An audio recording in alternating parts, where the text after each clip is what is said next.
Good morning, everyone. To our in-person and Zoom audience, welcome to another Grand Rounds. My name is Adi Talati. I'm one of the Grand Round directors, along with Doctors Rebecca Muley and Alex Harris.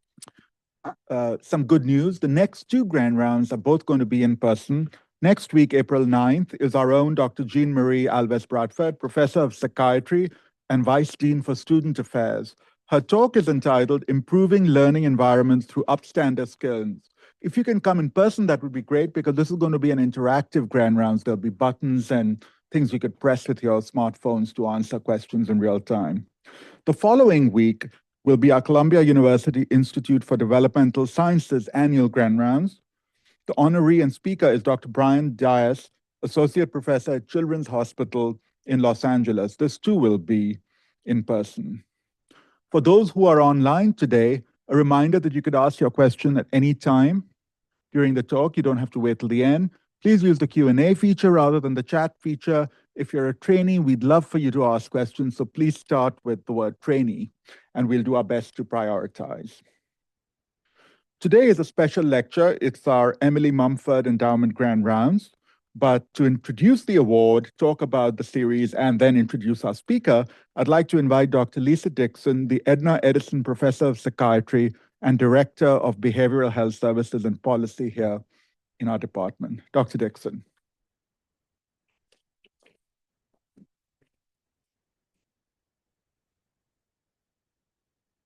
Good morning, everybody. It's my privilege to represent the selection committee of the Mumford Award, which folks are listed up there, to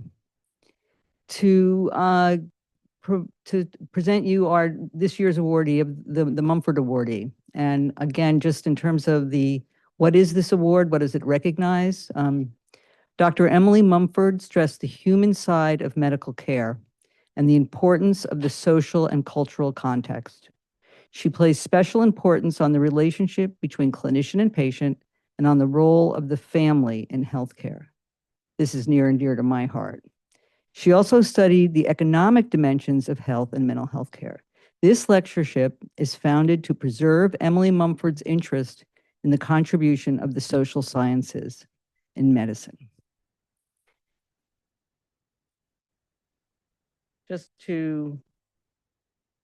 Okay, it's supposed to do this. Hold on. There we go. Okay.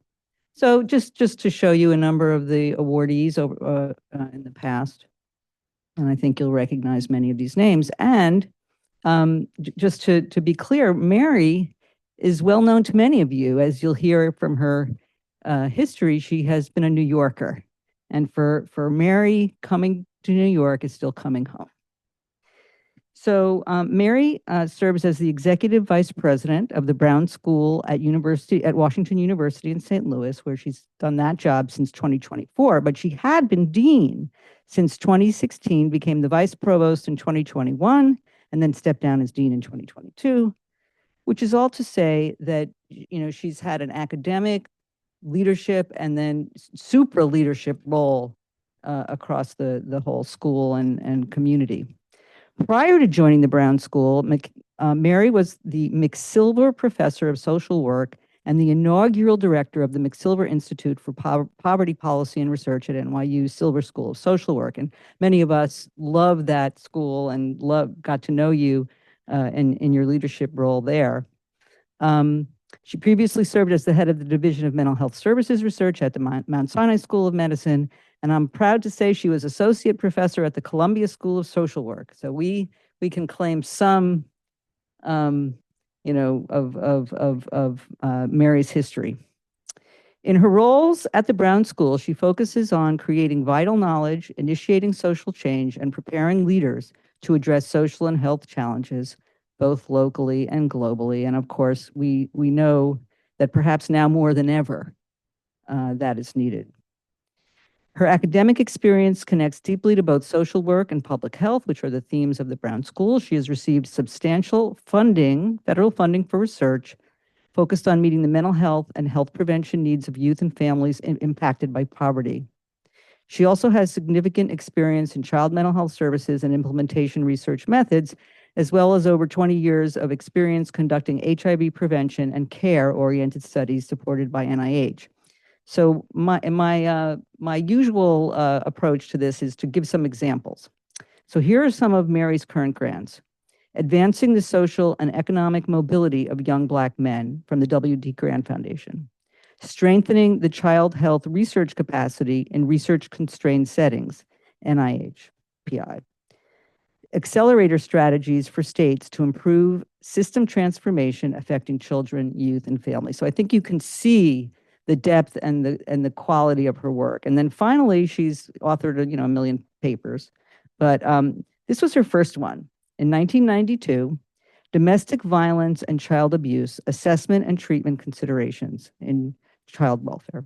And then more recently, in 2024, she co-authored a paper, Adolescent Girls at the Intersection of Poverty, Migration, and Gender. And I think that kind of gives you a sense of the scope and focus of Mary's work. So without further ado, our award winner, Mumford Award winner this year, Mary McKay. Thank you.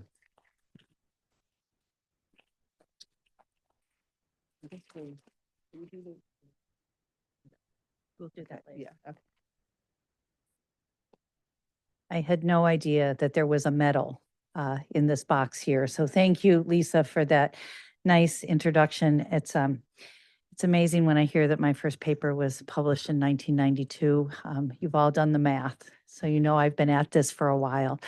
And I do want to say a sincere thank you to those of you in the room. My colleagues who I have known for decades are here, including you, Lisa. My colleagues on Zoom. It is a real privilege to come and present this lecture. My Chancellor Martin at Washington University, talks about us as being in a situation, kind of the understatement of the century, right? And but one of the things that I know is that somebody like me and collectively somebody like us, we're committed to a set of values, a set of principles, a set of commitments that we've made to science and fact. And so my hope is that I put some light in a situation that can feel like it might want to chase some of my early career colleagues out of the field, out of science, out of research that matters. And I want to say to you that if you hear anything from my talk, it is stay in here. Use your training, advance your skills, and try to use science as a tool to improve the society that we live in. As some of your leaders, and I want to say this very much to Dr. Josh, welcome back, as some of your leaders try to deal in one way or the other with the situation. So I'm really talking to a whole community that I know has been through a whole bunch of things. And I hope that some of what I do as I reflect on my career in science will give you some added inspiration to keep going and to do important work. So this is always the tell. Does it go to the next slide? So I'm going to take you through kind of a career journey that relies on collaborative methods. Again, always the tell when you do the first slide. Without financial disclosures. And so I'm going to talk a little bit about how you can use collaborative methods to design service models, how you can think about strengthening families to drive children's outcomes. And I'm going to take you back and forth between US-based work and global work. And I've very much taken a kind of a bi-directional approach to my global work. We historically have done a lot of thinking about what from the US could influence what happens in low and middle income countries. And I think we miss a lot around the innovation and the opportunity to learn from country contexts outside the US and bring those models back here. And so I'll take you for a quick tour around the globe. So some of these slides I travel with, not for this talk, but for decades. And because they encapsulate kind of how do I think about what I've been about. And Lisa, I really appreciate you calling out the title of my first paper. because I come from the practice community. I come from children's mental health. I come from child welfare practice, and science became a part of that journey that I was on. But I always think about my entire kind of portfolio of funded research as really trying to close the gap between what we kind of learn from our research and what can we really get to kids and families and providers that need that work? And can we not only influence youth outcomes, which is incredibly important, or parent outcomes? I had a wonderful conversation this morning around influencing mom's mental health. That would be a service to their kids. But can we actually change the way we deliver services? Can we change the way we fund services? Because those are often incredible both opportunities, but also real barriers to getting science into the worlds of kids and their families. So that's what I'm going to talk about. So I'm not going to belabor the point that that we live in a society and we live in a world that doesn't center children, that doesn't always center the families that are raising those children. And there's enormous amounts of threats that to kids' health, to their mental wellness, to their development, and even to their survival. And one of the things that all of you know, because we are involved in one way or the other in external funding, is sometimes our funders have us concentrate, and those of you that are biostatisticians, you really help me hone in on a single primary outcome, right? Child health outcome, child mental health outcome, a developmental outcome. And yet, in fact, if you think about whole kids and whole families, these are completely overlapping outcomes. And many of those kids and families that I've seen in my mental health treatment trials are the same kids that I met in the Bronx that were in primary school, that were in secondary school, but without treatment, but had some of the same profiles, had some of the same needs. And so we've been really trying to work at the intersection of overlapping threats, overlapping outcomes for kids so that they could thrive. I've also had the real privilege of doing exactly what my mentors told me not to do, which is to have a portfolio of work that's funded by the National Institute of Mental Health that focuses on mental health outcomes. And then I did this HIV prevention and care. And you know your mentors are saying, stick to one theme, stick to one, and I couldn't. Why was that? It was because in my HIV prevention trials, in my care trials, those were also kids that had significant mental health needs, and also one of the most pressing emergencies that really threatened kids' very survival and their families' survival.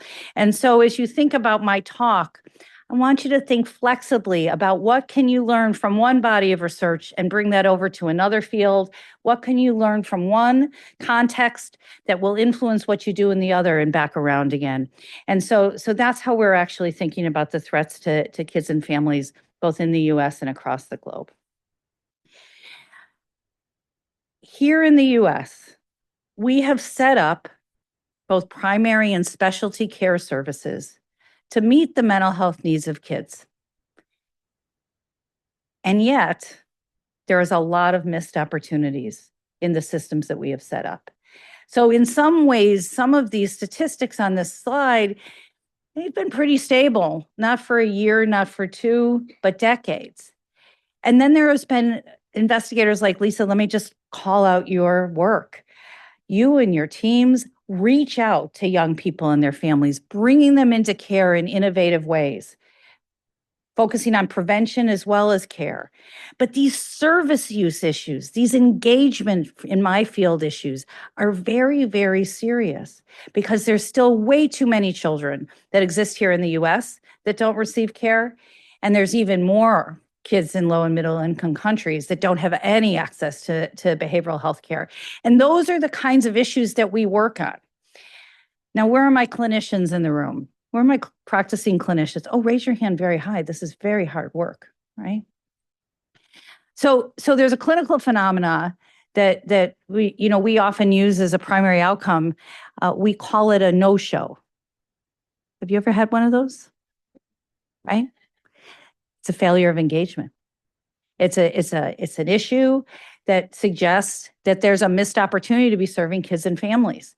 And in fact, No-show rates are very, very high. They make your financial administrators very, very concerned because those are unbillable hours, but even more so, those are kids and families that actually you've identified as needing care that we haven't been able to engage in one way or the other. And those are the kind of very practical issues that I hope that you, that are clinical researchers, are bringing into your own work around how we solve the issues about whatever we set up. Can we have kids and families come in droves as opposed to do all these technique-y kind of things that kind of help them be able to take advantage of services when they clearly need those services. So I'm going to talk a little bit more about that. There's a lot of obstacles embedded in our service delivery. I'm not going to go into all of them, except that, capacity is certainly an issue. Milton, our conversation today, you trying to kind of identify who are the folks that most need care and help them jump over what we call a waiting list in clinical care, incredibly important work because our capacity still is very, very limited. There's lots of stigma. And I want to kind of say a word about provider staff. The lack of support and training that sometimes exists within public systems. You all are so fortunate to be in New York State. Your Office of Mental Health has really been partnering with you to do some innovative things in the state. I live in another part of the country now, and some of that innovation, some of that resource is much scarcer. And so, so take advantage of all of those training options that you have here in New York State because they're very precious in terms of what we have. So this is the whole rest of my talk. We've made some very explicit assumptions decades ago that suggest that collaboration is the key to coming up with new solutions to those challenges that I've just kind of laid out in the last set of slides. Collaboration with young people, collaboration with family members, with providers, with system organizers. And our hypotheses are pretty simple, that those collaborative models, they result in something different than what I would do by myself, what I would do with my research teams.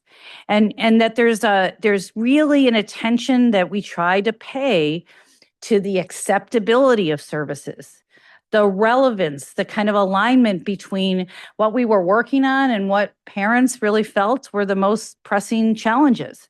And that the hypothesis is that potentially whatever approaches come out of those collaborative models, they actually are effective and they potentially are owned, sustained. And there's a lot of challenges with every one of those words: acceptable, relevance, effective, sustainability. But that these collaborative models are things that we've embraced and that have resulted in what I'm pretty proud of, kind of decades of research of things that we've discovered that really can help kids and families. Okay, so let me introduce you to a set of collaborators. These are real people, not just paid actors. These are a set of parents. These are a set of providers, kind of services research staff that really came together in what is now a long time ago, a couple of decades ago, to try to really think about, could we develop a better approach to addressing the number one reason that kids get referred for specialty mental health care, which is conduct difficulties, right? Those kids are terrific at calling attention to themselves. They're great because they aggravate their parents. They really annoy their teachers. And their behavioral challenges lead them often to success in all kinds, unsuccess in all kinds of other areas, like school performance and pro-social behavior. So there really are an important set of challenges that if you can address early and effectively, kids are on a better trajectory. If you miss those opportunities through lack of engagement, if they go on too long, if kids enter adolescence with those behavioral challenges, it's what my grandmother said: little problems, little kids, little problems. Larger kids, much bigger problems, right? And so this particular group of collaborators, with the support, Josh from the National Institute of Mental Health, why they invested in this, we actually proposed a grant to say, we thought collaborating with parents and providers would be able to take an evidence base and make a more acceptable, relevant, effective way to take care of kids, and the primary reason they get referred to specialty care. And NIH took a chance, and we had to write that several times to suggest that we really knew what we were doing, and you would recognize an evidence base when the kids and parents and providers got done with that. And this group developed the first iteration of what we called multiple family groups. So this is an odyssey that as I embarked on it, I had no idea that decades later I'd be standing and telling you that I've met multiple family groups, both in the US, in New York, all across the US, all across, major cities in New York, but that I also would be standing in rural Uganda, watching kids and their parents working together on a set of issues that were threatening the kids' development and the kids' outcomes. So what's a multiple family group? It's literally an approach to deliver services. It's literally bringing parents and their kids together with other families that share common concerns to address those challenges together. And there's some really kind of core components that I'll talk you to, but those of you that are interested in intergenerational work, it was kind of a requirement. And Lisa, you know this from your work with adults, that family members, adults, parents played a key role in helping their kids address their behavioral challenges. And there's lots of opportunities within these kind of structured but flexible sessions that you can learn about how to help kids be behaviorally successful. You can explore approaches as a parent in a family to organize yourself so that kids can be behaviorally successful, and that you can learn not only from a provider, but you can learn from family advocates, and you can learn from other families. That even when a family is struggling with a child, they have things of value to share that parents can incorporate. That's essentially a multiple family group. They are not for providers that don't like a little chaos, that don't like a little noise.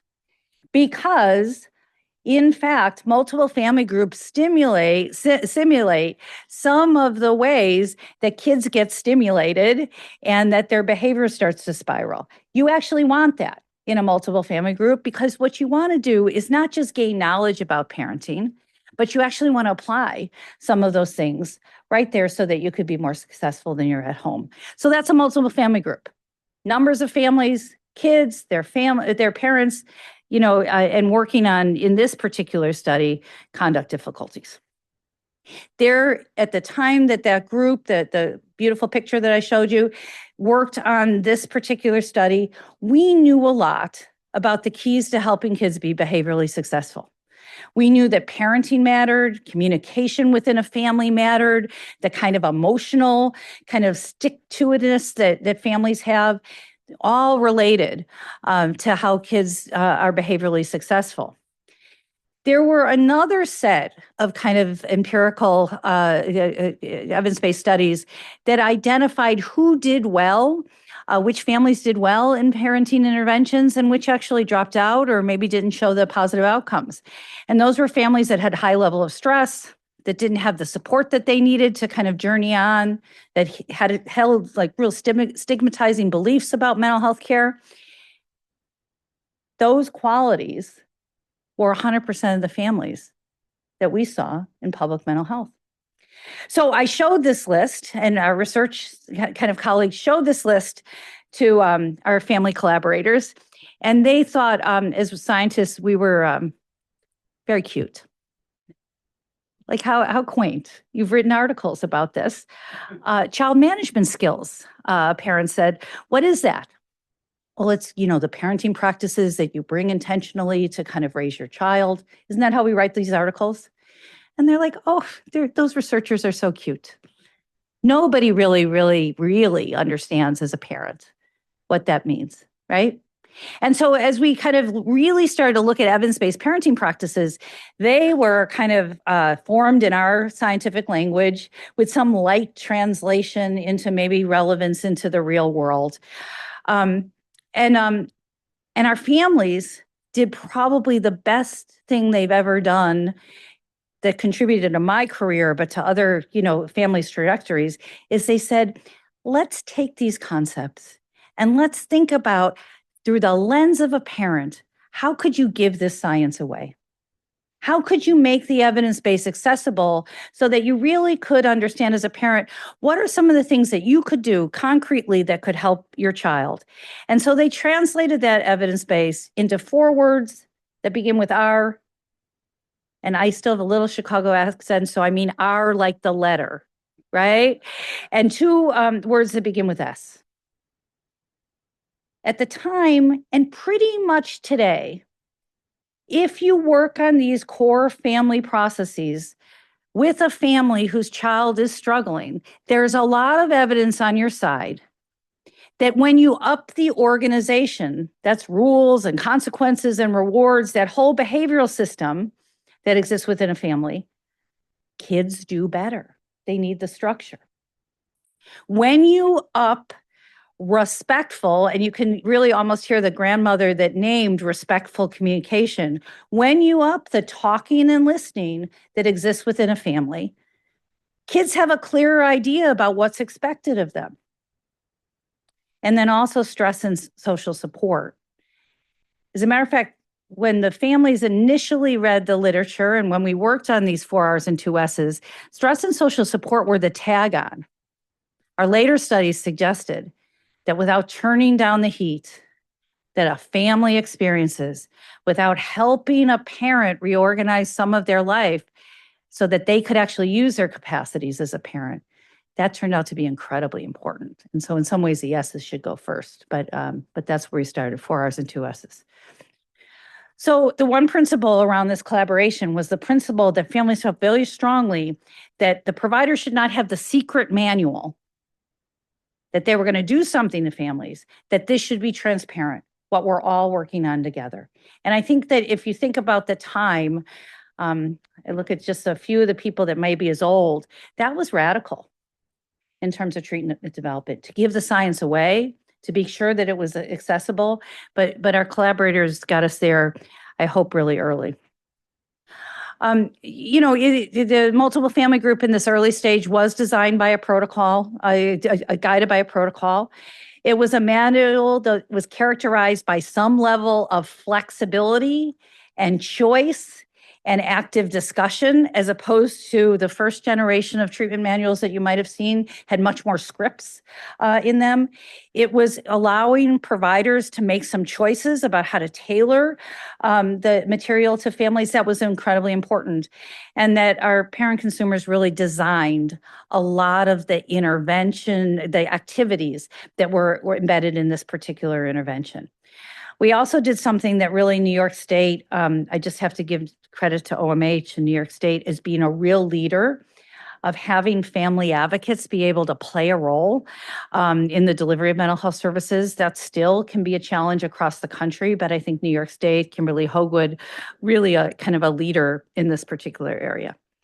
Okay, so I'm going to go fast. We did a lot of studies to kind of figure out, does this approach, does this intervention, does this manual result in like any improvements? And like all of you, we did a randomized trial.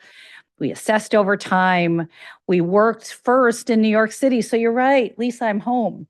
And I could even have a conversation with Milton about the clinics that we worked in this early stage and then in other iterations. Let me see if I can do that. And I'm not going to bore you with everything that we publish, because our group does try to disseminate this work. But what we saw was highly significant outcomes in the short and medium term around kids' behavioral challenges. And I'll show you just a few of those slides that come out of these articles. But all you have to do is look me up on Google Scholar, and you'll get those multiple family group papers. But the important thing that I want to show you is this. So remember in my previous slide, I said that no-shows are a challenge. A lot of kids start treatment, and on average, those families stick with us in public mental health 2, 3, maybe 4 sessions. Often not enough to really bend the curve around their behavioral success. But this was some of the early indications of what proportion of families would show up for a stint of about 4 months of treatment. Thank you very much. I was impressed. Why wasn't I impressed? Because at 16 weeks, about 80% of our families showed up to get their graduation certificate for mental health treatment. Now, I don't know about you, but at that time, parents felt very, very strongly that there was a beginning to service, there was kind of a middle of service, and that families had some sense that this would end. And many of us that are trained more traditionally know that we kind of signed up families for life. We never could tell them how many times they would be seen, what we were going to do. And in this particular early we said, we'll assess after a few months here to see how your child is doing. So we were pleased with that. And we were not pleased with this, but this mirrored at the time what service looked like in your comparison group. That the vast majority of families were gone before they ever really had a chance of bending the curve around kids' conduct difficulties. And we replicated those engagement findings again and again and again. Why was that? We did a lot of qualitative work around trying to understand those groups. I would say in a nutshell of those papers, they felt less stigmatizing. They felt more normalizing. They met other families their child was struggling behaviorally. And in some cases, the other kids were so bad that their kid actually looked like they were doing a good job. It really had to do with the look and feel of mental health services. And it felt more consistent with how you would get help, which is you get help from others. And so those were some of the clues. And then we were very happy with, measures around kids' oppositional defiant behavior and around parent stress associated with these groups. And again, you can really take a look at those articles and take apart the methods and some of the measures that we used. So I promised to take you around the globe, and that's what I'm going to do before I finish. And so, through my HIV work, I had the unbelievable privilege, and I look at Bob Remian and Claude Mellons, who's inside the room, to make my first trip to South Africa, thanks to the NIH, in 1999, as the height of the HIV crisis was hitting the continent. So since that time, over the last 25 years, in one way or the other, I've had a presence in collaboration with so many on the continent, really trying to address kids' mental health needs, their behavioral health needs, their HIV prevention and care needs. And what I think is important, and this is where I really feel very strongly about this bidirectional relationship between the US-based work and global work, is we are so fortunate in the US to have a set of dollars, to have an OMH, to have a service system that actually potentially addresses kids' needs. It needs still a lot of work, even though you put resources into those. When you go to a country like Uganda that I work in, or Kenya, or South Africa at the time, there's still high prevalence of kids' mental health needs and almost no specialty care resources for mental health. So you would think that that's what you'd want to do. You would want to run out and kind of develop specialty care in Kampala and in Rakai, which is a few hours outside the capital of Uganda.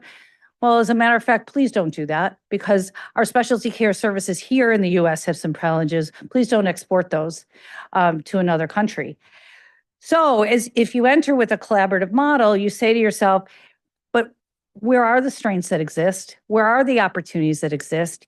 And can you, in a context that spends very, very little of their precious resources, country resources on kids' mental health, are there opportunities to make a difference? And in fact, those collaborative models identified those opportunities. What's really important about the continent, and I know that the situation is talking pretty bad about the country context that I work in right now, is I want you to think about the continent as being the future of our global society. There is a set of countries within the continent of Africa where 50-60% of their populations are under the age of 19 or 21 years of age. Our demography doesn't look like that at all in the US. These are country contexts where young people are going to be the future, global traders, educated citizens, system leaders, if some of the real threats don't harm them first, with high rates of poverty, violence, lots of threats to their health and well-being. And so these are a set of country contexts where the promise of what you can do with kids is great, and that also the needs are even greater in some ways than what we've been doing in the US. And so one of the things that we did as part of a collaborative with our country collaborators, which are people in universities across the continent, but also with teachers and parents and with young people, is we introduced this notion of the 4 R's and 2 S's. Did that have any relevance to how family life is organized in rural Uganda? And really with the kind of understanding that it may not have that much relevance, and that we may have to either build additional evidence base or rely on other evidence. But in fact, what we saw through our collaborative work is that there is relevance around if a family has some organization and support and communication, kids do better. And there's a lot of obstacles to creating that organization, those rules. There's a lot of obstacles to create those supportive, warm relationships, not to mention that many of the kids that we work with have lost at least one parent to disease or to other kind of threats. But in fact, some of those concepts really translated for our providers around the investment in family, the range of family forms that could use attention to what was organized around kids and families, and that stress and social support actually mattered a lot if you were in Uganda or if you were in the Bronx. But the specialty care workforce is not available. And so this is where some of you in this room do a lot of things that we call task shifting. But really, in this context, we thought of this as kind of really just building interventions around the adults that have some positionality, that have some credibility, the adults that actually could deliver an intervention, not so dissimilar to family advocates here in the US. And so we set up a study, and of course, this is also a COVID study, so you'll see where COVID-19 affected our design. But we set up a study in primary school, identifying the kids that were struggling, and really testing the delivery of this adapted intervention when delivered by parent peers, when delivered by community health workers. And again, we saw some short-term, midterm, and now longitudinal impacts, because we just have a paper under review. When you involve kids and families in working together around kids' mental health and particular conduct difficulties, you see improvements. And you see improvements in this particular study that it didn't really matter whether it was a parent, peer, or a community health worker, but you saw improvement in those symptoms around conduct. You saw improvement around impairments. You saw improvement on some other important kind of constructs for kids, whether that be depression or self-concept, mental health distress among caregivers, or parental distress. What's important about these studies is they started to replicate themselves, that if you could find an acceptable vehicle to deliver services, if you could have content that was relevant to families' lives, you could start to get impact. And then here's where it got very, very interesting. And Claude, I'm winding up to you. These multiple family groups we've used a lot in kids' mental health, but we also used some of the same vehicles, the parents and kids coming together in HIV prevention and care. So meet the Amakawe family. I know 3 Zulu words, and I still have this one in the click in the middle. Amakawe family is a multiple family group that is guided by a set of cartoons developed by local artists. This was really important because this served as our treatment protocol and our intervention manual. So if you think the others were flexible, they gave you some choice, they gave you some opportunities to really use yourself. These really gave you choice because you had about 4 pages of cartoons to go through with kids and families. But again, the same concept. Could parents and kids talk together, learn together, work together, in this case around HIV prevention, and I'll get to the care content, right? But what was important about the South African context is that parent and young person talking together, that kind of violated a bunch of very serious cultural norms.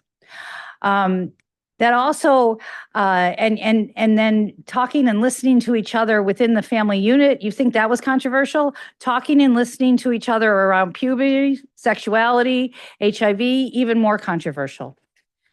So our collaborative work suggested that parents and kids could learn and grow and communicate together, not about their own situation, but they could advise the McKay family about what to do.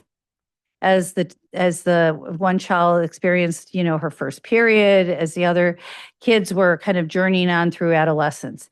And we learned a lot around how to get this material engaging for families so that they could engage with this family and relevant to their concerns. And I just always keep this slide in my slide deck because it's an example of how you can really get things wrong. And if you have strong community collaborators, they will tell you how wrong you have gotten it.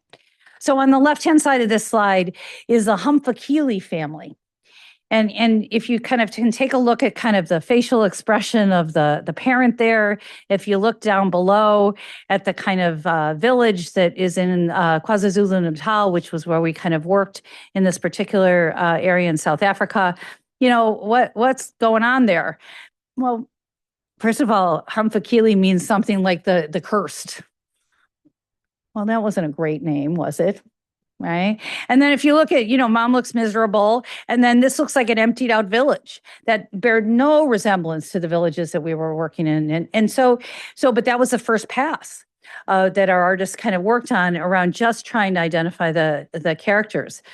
The Zakili family came out of our collaborators kind of losing their minds with us, saying, is that really how you see us? Really, you see that we don't have community, that we're not connected to each other, that we're miserable all the time? And in some ways, maybe, because when you look at things through an HIV lens, when you look at things through a kind of a real threat lens, that can actually come across as opposed to families have resilience, communities have resilience in incredible straits. That showed up. And without strong partnership, we could have fielded the Amakawa family in collaboration with the Mfakila family and really made a lot of people very mad at us all across kind of communities in South Africa. We've used these cartoon-based work. The extension of our work in South Africa around HIV prevention was also a study that Claude and I worked on around the VUCA family because there was a large number of children at the time born with HIV that finally, because we weren't so early in the epidemic, had an opportunity to live beyond their 5th birthday.